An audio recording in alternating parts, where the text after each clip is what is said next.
हर हर महादेव। आज की इस वीडियो में माघ मास के बारे में जानेंगे।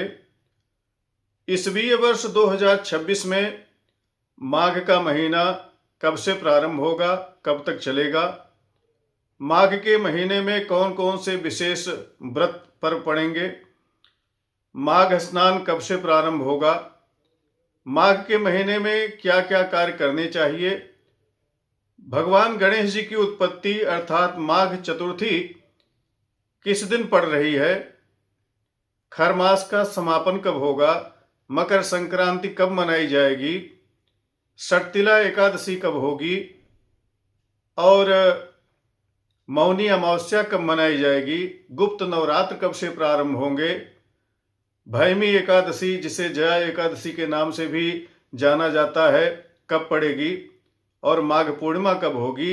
यह सारी जानकारी इस वीडियो में हम जानेंगे। वीडियो को पूरा देखिएगा। चैनल पर यदि आप नए हैं तो इसे सब्सक्राइब करके नोटिफिकेशन बेल को जरूर ऑन कर लीजिएगा। आइए इस वीडियो का शुभारंभ करते हैं। माघ मास का प्रारंभ 4 जनवरी 2026 से हो रहा है और 18 जनवरी तक माघ कृष्ण पक्ष रहेगा। 19 जनवरी से माघ शुक्ल पक्ष का प्रारंभ होगा। यह शुक्ल पक्ष 1 फरवरी 2026 तक चलेगा। माघ महीने का जो 1 माह का व्रत, नियम, यम और स्नान प्रारंभ होता है उसे पौष पूर्णिमा से आरंभ कर देना चाहिए। 3 जनवरी 2026 को पौष मास की पूर्णिमा पड़ रही है। इसी दिन से माघ स्नान प्रारंभ हो जाएगा। प्रयाग में माघ मेला शुरू हो जाएगा और जो लोग 1 माह तक माघ महीने का स्नान करते हैं, व्रत करते हैं, नियम करते हैं, संयम करते हैं, वह सब 3 जनवरी 2026 से इस व्रत का प्रारंभ कर देंगे। माघ के महीने में मूली का भक्षण नहीं करना चाहिए, ऐसा शास्त्रों में आदेश है। और माघ मास में अगर आप प्रयाग में नहीं पहुंच पाते हैं तो जहां भी जिस भी तीर्थ में रहें वहां पर प्रयाग का स्मरण करते हुए स्नान करें। तो कहा गया है कि गंगा स्नान का, प्रयाग स्नान का फल प्राप्त हो जाता है। और माघ के महीने में पूरे 1 मास कम से कम गंगा स्नान करना चाहिए। और अगर आप अशक्त हैं, नहीं कर सकते, तो कम से कम 3 दिन स्नान करना चाहिए। और 3 दिन में अगर स्नान नहीं कर सकते तो कम से कम 1 दिन माघ महीने में गंगा स्नान अवश्य करना चाहिए। कहा गया है कि माघ के महीने में प्रयागराज में जो 3 दिन स्नान कर लेता है उसे अश्वमेध के समान पुण्य प्राप्त होता है। तो माघ मास में प्रयाग स्नान का विशेष महत्व है। साथ ही साथ काशी में जो दशाश्वमेध है वहां पर भी गंगा स्नान का विशेष पुण्य कहा गया है। माघ के महीने में भूमि शयन के लिए कहा गया है। भूमि पर सोना चाहिए और घी से मिश्रित तिल से हवन करना चाहिए। ऐसा करने वाले को मनोवांछित फल प्राप्त होता है। 6 जनवरी 2026 को माघ कृष्ण पक्ष की संकष्टी गणेश चतुर्थी रहेगी। इस दिन भगवान श्री गणेश जी का जन्मोत्सव मनाया जाएगा। कहा गया है माघ कृष्ण चतुर्थ्यांतु प्रादुर्भूतो गणेश्वर। तो इस चतुर्थी को गणेश जी का जन्म हुआ था। रात्रि में 8:35 पर चंद्रोदय होगा। तो इस समय भगवान गणेश की और चंद्रमा की पूजा करके, अर्घदान दे करके इस व्रत का समापन करना चाहिए। इसी दिन प्रदोष काल में गौरी चतुर्थी का भी व्रत किया जाएगा। जो लोग गौरी चतुर्थी का व्रत करते हैं वह इस दिन प्रदोष काल में भगवती गौरी की पूजा करेंगे।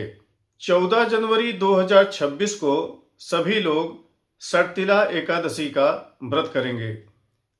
षटतिला एकादशी के व्रत में 6 प्रकार से तिल के सेवन को कहा है। इसमें तिल से स्नान करना, तिल का दान करना, तिल का हवन करना, तिल का उपटन लगाना और तिलोदक देना, इस प्रकार से 6 तरीके से तिल का सेवन करने से समस्त पापों का शमन हो जाता है, ऐसा कहा गया है। और इसी दिन रात्रि में 9:39 पर भगवान सूर्य नारायण धनु राशि से मकर राशि पर जाएंगे तो खरमास का समापन हो जाएगा।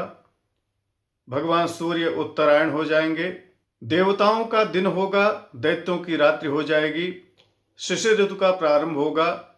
और जो अयन संक्रांति होती है जब पड़ती है तो 3 दिन तक कोई शुभ कार्य नहीं किया जाता है। दूसरे दिन अर्थात 15 जनवरी को मकर संक्रांति मनाई जाएगी। इस दिन मकर का स्नान होगा। लोग स्नान के साथ साथ दान करेंगे और दान में तिल का दान विशेष कहा गया है। तिल के साथ साथ गाय का दान और ऊनी वस्त्र का दान, उपानह का दान, तिल के लड्डुओं का दान, कृष्णान्न का दान इस दिन करना चाहिए। 15 जनवरी 2026 को दिन में 1:39 तक मकर का पुण्य रहेगा, अर्थात संक्रांति जन्य पुण्य काल रहेगा। तो इस बीच में स्नान का विशेष महत्व कहा गया है। गंगा में, प्रयाग में, गोदावरी में, काशी दशाश्वमेध पर स्नान करना चाहिए। और यह तिल द्वादशी रहेगी तो इसी दिन तिल की उत्पत्ति भी कही गई है, तो इस दिन तिल का दान करना भी बड़ा महत्वपूर्ण कहा गया है। 16 जनवरी को प्रदोष का व्रत किया जाएगा और इसी दिन मास शिवरात्रि का भी व्रत होगा। 18 जनवरी 2026 को स्नान, दान एवं श्राद्ध की माघ मास की मौनी अमावस्या रहेगी। इस दिन मौन रह करके स्नान करने को विशेष पुण्य कहा है। मौन रह करके स्नान करें और इस दिन दान करें, अपने पितरों के निमित्त श्राद्ध तर्पण करें। प्रयागराज में, काशी दशाश्वमेध में, समुद्र में इस दिन मौन होकर के स्नान करने पर विशेष पुण्य की प्राप्ति होती है, ऐसा कहा गया है। इसी दिन माघ मास के कृष्ण पक्ष का समापन भी हो जाएगा। 19 जनवरी 2026 से माघ मास के शुक्ल पक्ष का आरंभ होगा और इसी दिन से गुप्त नवरात्र प्रारंभ हो जाएगा। गुप्त नवरात्र में जो साधक हैं वह त्रिगुणात्मिका भगवती श्री दुर्गा के विविध मंत्रों की उपासना करेंगे और यत्र तत्र अपने गुरु द्वारा प्रदत्त मंत्रों का जप करेंगे, पुरस्चरण करेंगे। सामान्य जन भी भगवती की उपासना कर सकते हैं। वैसे तो हमेशा ये उपासना करनी चाहिए, लेकिन जो नवरात्र हैं उसमें विशेष पुण्य की प्राप्ति होती है। और जो माघ में असक्त लोगों के लिए 3 दिन के स्नान को कहा गया है, इसी दिन से शुरू करके 3 दिन स्नान भी कर लेना चाहिए।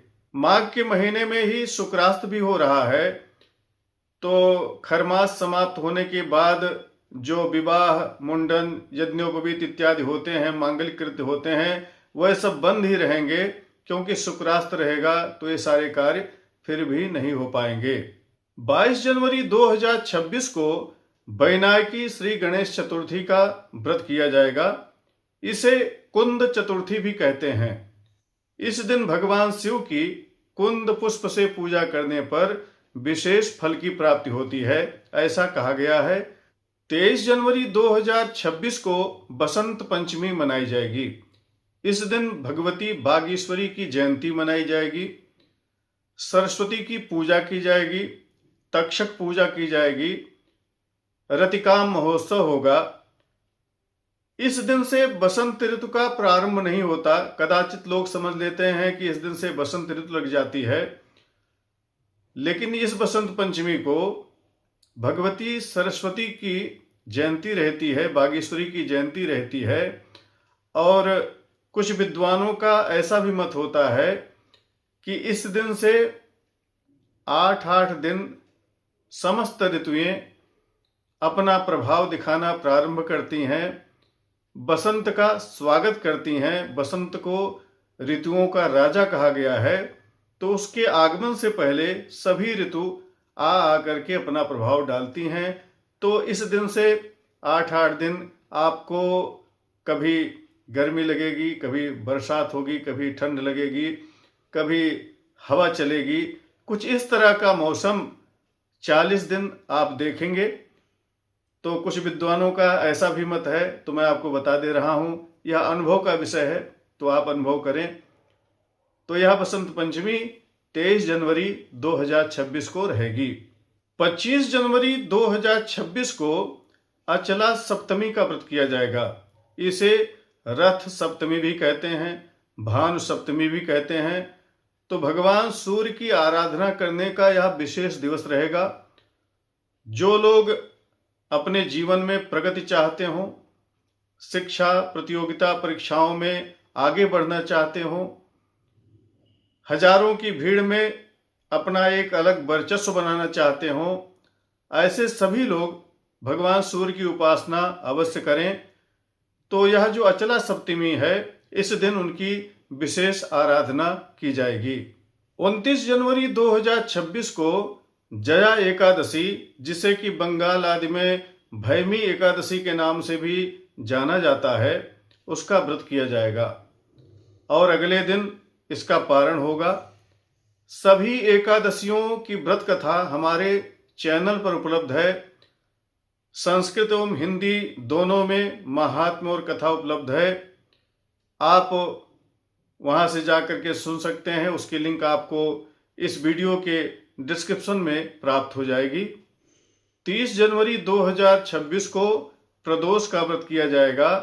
इस दिन भीष्म द्वादशी रहेगी। भीष्म के निमित्त इस दिन श्राद्ध तर्पण करना चाहिए और प्रदोष का व्रत करना चाहिए। इसे तिलक द्वादशी के नाम से भी जाना जाता है। 1 फरवरी 2026 को माघ मास की स्नान दान एवं व्रत की पूर्णिमा रहेगी। इस दिन स्नान के साथ साथ कंबल, ऊनी वस्त्र इत्यादि का दान करना चाहिए। और जो लोग माघ महीने का 1 मास का व्रत कर रहे हैं, स्नान कर रहे हैं, यम नियम संयम का व्रत लिए हुए हैं, उनका व्रत इस दिन समाप्त होगा और इसी दिन माघ मास का भी समापन हो जाएगा। 2 फरवरी 2026 से फाल्गुन मास का प्रारंभ होगा। इसी दिन सायंकाल 6:05 पर पश्चिम दिशा में शुक्रोदय भी हो जाएगा। आशा है दी गई जानकारी आपके लिए उपयोगी होगी। वीडियो को लाइक, शेयर और कमेंट करना मत भूलिएगा। इसी तरह की प्रामाणिक जानकारियों के लिए बने रहें हमारे साथ। नमस्कार। जय विश्वनाथ।